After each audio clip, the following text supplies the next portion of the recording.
मोटी जेठानी वाले ससुराल में रसोई। वो सुबह दीपिका मॉर्निंग वॉक से घर आ रही होती है, जहाँ वो रास्ते में कुछ मोटी लड़कियों को छोले भटूरे खाता देखती है। खा खा कर ये लड़कियां भैंस हो गई हैं, खुद ही अपने शरीर का ख्याल नहीं रखती और बोलती हैं कि मैं मोटी हो गई हूँ। उन मोटी लड़कियों को देखकर दीपिका घर को जाती है और तैयार होकर कुछ ही देर में कॉलेज जाती है। सर कहाँ रह गए? अब तक तो उन्हें आ जाना चाहिए था। अच्छी बात है, अभी तक सर नहीं आए। मैं तो कहती हूँ कि वो 10-15 मिनट और लेट हो जाए, तब तक मैं अपने 2 आलू के पराठे खा लूंगी। मोटी भैंस कहेंगी, जब देखो तब खाती रहती है। लेक्चर शुरू होने वाला है और तुझे अभी भी खाने की पड़ी। खा खा कर मोटी हो गई है और फिर कहती है कि लड़के तुझे भाव नहीं देते। तुझ जैसी मोटी लड़की को कौन देखेगा? लड़कों को पतली कमर वाली लड़कियां पसंद होती हैं। और यार क्या करूं, वजन तो कम होता ही नहीं है, इसीलिए सोचती हूँ पेट भर के ही खा लूं। वैसे तो किस्मत वाली है जो तुझे इतना अच्छा फिगर मिला है, वरना हम जैसे को तो हवा भी लग जाती है। सब बकवास है, खाने पर कंट्रोल नहीं होगा तो भैंस ही बनोगे ना। और इसी तरह कुछ हफ्ते बीत जाते हैं और दीपिका को देखने के लिए लड़के वाले आते हैं। मेरी बेटी तैयार हो गई, सूट में तो बिल्कुल गुड़िया जैसी दिख रही है। माँ, लड़के वाले आ गए हैं। दीदी तुम भी आ जाओ। कुछ ही देर में शोभा अपनी बेटी के साथ कमरे से बाहर आती है और दीपिका को देखते ही लड़के वाले उसे पसंद कर लेते हैं। हमारी होने वाली बहू ने अपना फिगर कितना मेंटेन कर रखा है, हमें तो लड़की पसंद है। बहन, हमें भी ये रिश्ता मंजूर है। वैसे मैंने सुना था कि आप अपनी पूरी फैमिली के साथ आएंगे, पर आपकी बड़ी बहू नजर नहीं आ रही। वो आंटी भाभी भी हमारे साथ ही आ रही थी, पर अचानक से उनकी तबीयत खराब हो गई, इसलिए वो आ नहीं पाई। इस तरह शांति अपनी बहू के हाथ में शगुन की थाल देती है और रिश्ता पक्का करके चली जाती है। समय गुजरता है और बहुत जल्दी दीपिका की शादी अमर से हो जाती है। और शादी के बाद जब दीपिका अपने ससुराल आती है तो शांति अपनी बहू का गृह प्रवेश करवाती है। उसके बाद जेठानी के हाथ से एक रस्म करवाई जाती है। दूल्हा दुल्हन को हॉल में बिठाया जाता है। चलो जी, अब समय आ गया है जब मैं अपने हाथों से एक रस्म करवाऊंगी। मैंने इस परात में दूध और कुछ फूल डाल दिए हैं। उसके बाद मैं ये अंगूठी इस थाल में डालूंगी और जो इस अंगूठी को सबसे पहले ढूंढेगा उसी का राज चलेगा।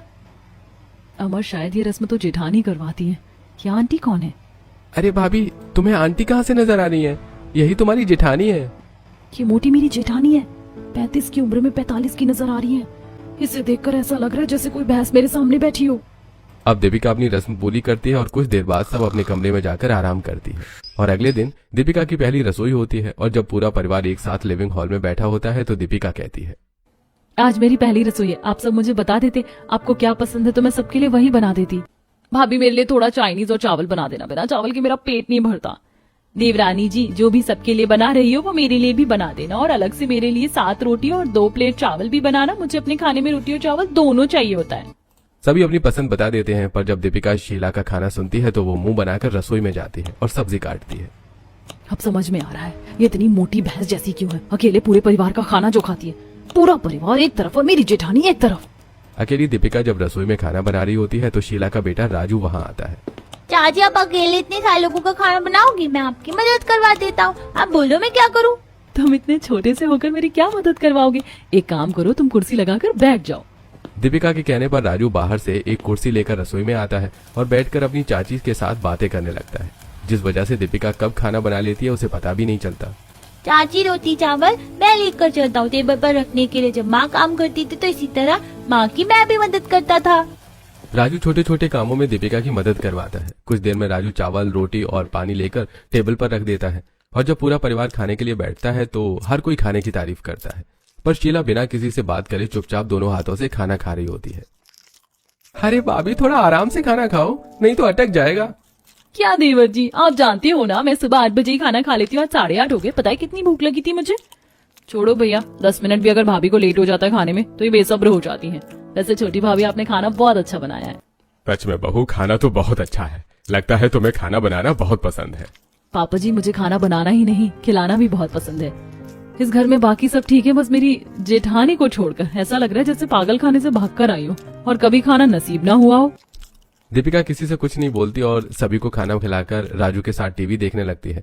इसी तरह 2 दिन बीत जाते हैं और एक दिन दीपिका अपनी सास के पैर दबाती हुई कहती है, मजे, अपने घर में भी मैं ही खाना बनाती थी और मैं चाहती हूँ कि आप सब अपनी सेहत का ख्याल रखें, इसलिए घर के काम आप दीदी को दे दीजिए, रसोई मैं संभाल लूंगी। ये तो बहुत अच्छी बात है बहू।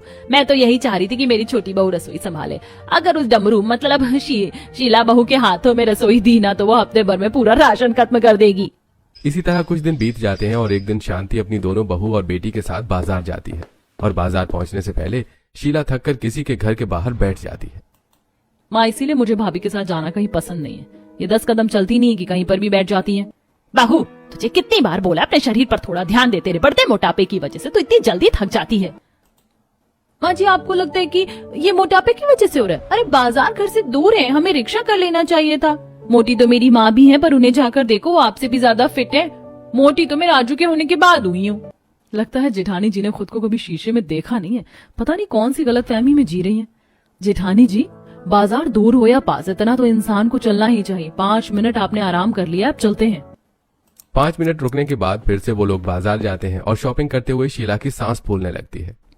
काजल, मैं बहुत थक गई हूँ, मुझे सांस लेने में दिक्कत हो रही है, सर पानी लेकर आना। आपका कुछ नहीं हो सकता भाभी, इसीलिए कह रहे हैं थोड़ा मोटापा कम कर लो। एक बार फिर काजल मुंह बनाकर दुकान पर जाती है और पानी लाकर शीला को देती है। सब्जी और जरूरत का सामान लेकर घर वापस आती है। इसी तरह समय गुजरता है। ऐसे ही एक शाम जब दीपिका रसोई में खाना बना रही होती है तो चाची बहुत दिन हो गए मैंने नूडल्स नहीं खाए, मेरे लिए नूडल्स बना दो ना। बस नूडल्स खाना, अभी बनाती हूँ। अब दीपिका जल्दी से कुछ हरी सब्जी काटती है और एक बर्तन में सब्जियों का तड़का लगाकर उसमें पानी डालती है और मैगी के साथ मसाला डालकर उसे पकने के लिए छोड़ देती है। मैगी की खुशबू सूंघते हुए शीला रसोई में आती है। खाना बन गया क्या? बहुत भूख लग रही है। दीदी अभी तो शाम के 6 बज रहे हैं, खाना बनने में अभी 1 घंटा और लगेगा। अभी मैं बस सब्जियां ही काट रही हूँ। राजू, तुम अपनी चाची से अपने लिए मैगी बनवा रहे हो? माँ के बारे में कभी नहीं सोचते। दीपिका, मैगी ही बना रही हूँ तो 8-10 पैकेट मेरे लिए भी बना दो, बहुत भूख लगी है। अगर खाना नहीं खाया तो यहीं बेहोश हो जाऊंगी।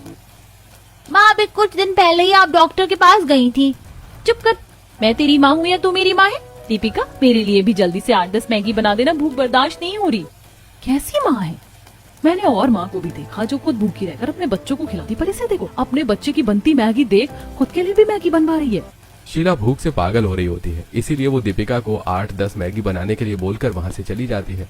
जिसके बाद दीपिका अपनी जेठानी के लिए 8-10 पैकेट फाड़कर मैगी बनाती है बड़े पतीले में, और पूरा पतीला लेकर बैठकर शीला टीवी चलाकर खाने लगती है।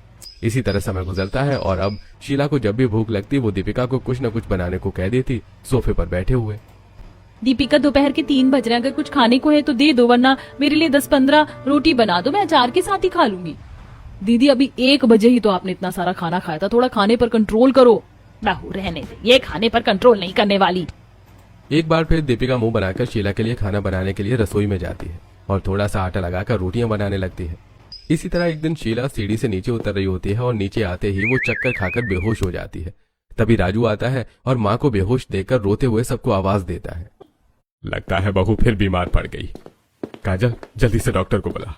काजल डॉक्टर को बुलाती है और डॉक्टर के आने के बाद उसके कुछ ब्लड टेस्ट होते हैं और जब शाम को रिपोर्ट आती है तो पता चलता है कि शीला का थायराइड डायबिटीज काफी ज्यादा बढ़ गया है, साथ ही उसका बीपी भी काफी लो है। देखिए, आप सबसे मैंने पहले भी बोला है, जब तक ये अपने खाने पर कंट्रोल नहीं करेंगी, अपना वजन कम नहीं करेंगी, इसी तरह इनका शरीर बीमारियों का घर बनता रहेगा। आप लोग भी थोड़ा इन पर ध्यान दीजिए। अरे मैं तो परेशान हो गया हूँ, किसी की सुनती ही नहीं है। पापा, माँ ठीक तो हो जाएंगी ना? माँ हमेशा बीमार रहती हैं। राजू चुप हो जाओ, माँ बिल्कुल ठीक है। देखना तुम कुछ ही महीने में तुम्हारी माँ भी पतली हो जाएंगी, फिर वो कभी डॉक्टर के पास नहीं जाएंगी। राजू को रोता देख दीपिका को काफी बुरा लगता है और रात को दीपिका नाइट ड्रेस में बेड पर बैठकर अपने पति से बात करती है। अमर, हमें कुछ करना चाहिए। जेठानी जी तो अपना वजन कम करना ही नहीं चाहती और उनके लिए बार बार खाना बनाकर मैं भी परेशान होती हूँ और मुझसे राजू का दुख नहीं देखा जाता। दीपिका, तुम्हारा कहना सही है, पर इसमें हम कुछ नहीं कर सकते, सब कुछ भाभी के हाथ में है। दीपिका अपनी जेठानी का वजन कम करवाने के लिए काफी सोचने लगती है और इसके लिए वो सुबह फिर छत पर अपने जेठ और पति से बातें करती है। अब इसी तरह कुछ दिन बीत जाते हैं और एक दिन डाइनिंग टेबल पर फ्रूट्स खा रही शीला। अरे आज आप इतनी जल्दी कहाँ जा रहे हैं? नाश्ता बनता ही होगा, खाते हुए जाना। तुम खाओ, मुझे किसी क्लाइंट से मिलना है। रवि संडे वाले दिन भी जल्दबाजी में घर से निकल जाता है और अमर, दीपिका, शांति शीला से कहते हैं, बहू तो बस खाने पर ध्यान देना, पति पर नहीं। संडे वाले दिन वो कौन से क्लाइंट से मिलने के लिए गया है, पूछा तूने? माँ जी, वो मुझसे झूठ नहीं बोलते। सास के कहने पर भी शीला अपने पति पर शक नहीं करती। देखते ही देखते सुबह से दोपहर हो जाती है। अब अमर दीपिका के साथ अपनी भाभी के पास जाता है जो टीवी देख रही थी।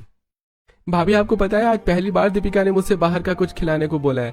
आपको बाहर का खाना पसंद है ना? चलिए आज लंच बाहर करते हैं।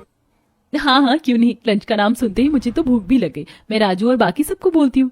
दीदी, हमने उनसे बात कर ली, किसी का मन नहीं करा, पेट भरा हुआ है, हम ही चलते हैं। बाहर लंच करने का नाम सुनते ही शीला के मुंह में पानी आ जाता है और वो अपने देवर देवरानी के साथ बाहर एक रेस्टोरेंट में जाती है और रवि अपने भाई के पीछे वाली टेबल पर बैठता है और दीपिका अपने जेठ को देखकर अपनी जेठानी से कहती है। जेठ की पीठ उनकी तरफ थी।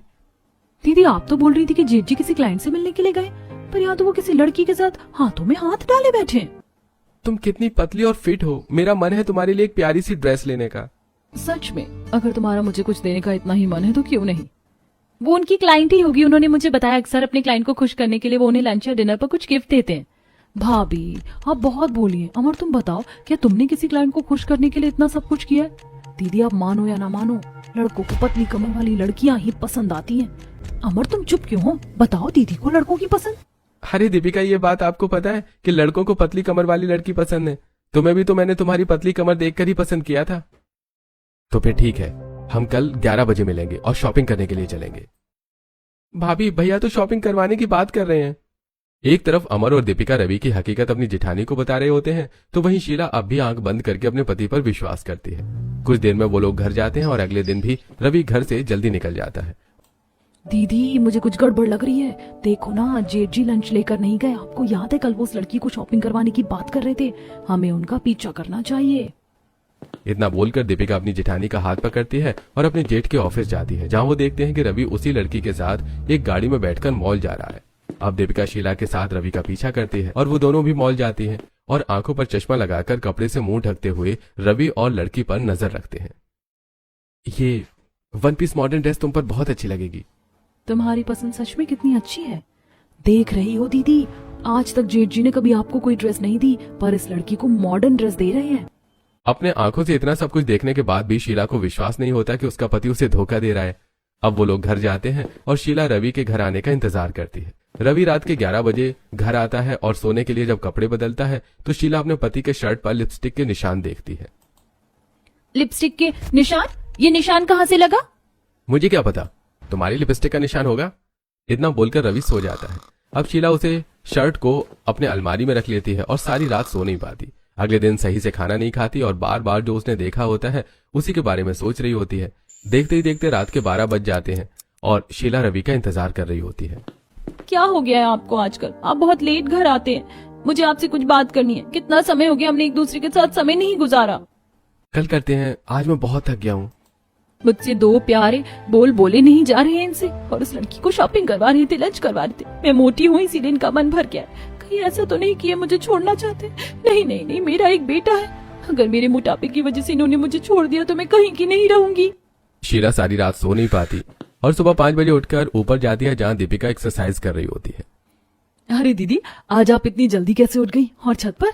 दीपिका, मुझे भी तुम्हारी तरह पतला होना है। तुम और देवर जी शायद सही कह रहे थे। मैं मोटी हूँ ना, इसीलिए रवि जी किसी और लड़की के चक्कर में फंस रहे हैं। दीपिका, अगर मैं पतली हो जाऊंगी तो एक बार फिर मेरा पति मेरे पास आ जाएगा। तुम मुझे बताओ ना, मैं कैसे पतली हूँ? हाँ दीदी, मैं आपके साथ हूँ। आज ही से हम आपका वजन कम करने में लगेंगे। आप मेरी तरह एक्सरसाइज करना शुरू कर दीजिए। दीपिका के कहने पर उसी वक्त शीला अपने पति को याद करते हुए एक्सरसाइज करनी शुरू कर देती है। देखते ही देखते पूरा दिन बीत जाता है। अब शीला जब भी अपने बेटे को देखती उसकी आंखें भर जाती। इसी तरह 2 दिन बीत जाते हैं और अब शीला दीपक के साथ बाहर रनिंग पर भी जाने लगती है। और कितना भागना है, मैं तो थक चुकी हूँ। दीदी, इतनी जल्दी हार नहीं माना। अभी तो हमने पार्क का एक चक्कर भी नहीं काटा। आपको जेठ जी को पतला होकर दिखाना है। देखते ही देखते 10 दिन बीत जाते हैं और अब शीला अपना खाना भी कम कर देती है। क्या हो गया शीला बहू, आज तुझे खाना नहीं खाना क्या? और एक घास फूस लेकर क्यों बैठी है? माँ जी, ये घास फूस नहीं है, मेरी डाइट है, अब यही खाकर पेट भरना है मुझे। शीला खाने में सलाद और पूरे दिन सिर्फ 2 रोटी खाती है। साथ ही वो काफी एक्सरसाइज भी करती है। देखते ही देखते 5 महीने बीत जाते हैं और उसका वजन कम हो जाता है, जिसके बाद वो अपने कुछ टेस्ट करवाती है और अपना 55 किलो वजन देखकर काफी खुश होती है। लिविंग हॉल में बैठे सभी से कहती है, माँ काजल, देवर जी देखो, 80 से मेरा वजन 55 हो गया। अब कोई भी मेरी माँ का मजाक नहीं बनाएगा। पतले होने के बाद शीला काफी खुश होती है। अगले दिन उसकी शादी की सालगिरह होती है और वो अपने पति से कहती है, कितना समय हो गया है, राजू के होने के बाद हम कहीं बाहर नहीं गए। आज हमारी शादी की सालगिरह है, कहीं बाहर ले चलो ना। शीला, मेरे पास बिल्कुल भी समय नहीं है, फिर कभी चलते हैं। अब आपके पास मेरे लिए समय होता ही कहाँ है? सारा समय तो आप उस पतली कमर वाली लड़की को दे रहे। सब जानती हूँ मैं। आप जब उस दिन उसको शॉपिंग करवा रहे थे तो मैंने अपनी आंखों से देखा। आपकी मैंने फोटो भी ली थी उस लड़की के साथ और आपके शर्ट पर मुझे लिपस्टिक के निशान भी मिले। मैं मोटी थी इसीलिए आप मुझे छोड़ने की सोच रहे हैं, पर अब जब मैं पतली हो गई हूँ फिर भी आपको मेरी कदर नहीं और ना ही अपने बेटे से प्यार है। इतने दिनों में आज पहली बार शीला अपनी सारी शिकायत अपने पति से करते हुए रोने लगती है। जो देख रवि जोर जोर से हंसने लगता है और पूरा परिवार कमरे में आता है। दीदी जितनी मोटी आप नहीं है उससे ज्यादा मोटे आपके आंसू हैं। दीपिका, इतना सब कुछ होने के बाद भी यहाँ मेरा घर टूट रहा है और आप सबको हंसी आ रही है। ये सब तेरी देवरानी की चाल थी ताकि तू अपना वजन कम कर सके। अरे तेरे पति का किसी भी लड़की के साथ कोई अफेयर नहीं चल रहा, वो तेरी दूर की नंद है जिस लड़की को तूने देखा था। अब पूरा परिवार शीला को सच्चाई बताता है, जिसे जानने के बाद शीला काफी हैरान होती है और रवि शीला को उसकी मेडिकल रिपोर्ट दिखाता है। ये तुम्हारी मेडिकल रिपोर्ट है जो तुमने टेस्ट करवाए हैं। देखो तुमने वजन के साथ अपनी बीमारियों को भी कितना कम कर लिया है, और तुम चाहती हो ना कि हम कहीं बाहर चलें, पर इसके लिए तुम्हें एक ड्रेस पहननी होगी। अब रवि शीला को वही ड्रेस देता है जो उस दिन उसने मॉल में उस लड़की के साथ खरीदी थी, जिसे पहनकर शीला अपने पति के साथ बाहर घूमने के लिए जाती है और इस तरह दीपिका अपनी मोटी जेठानी को पतली करने में कामयाब होती है।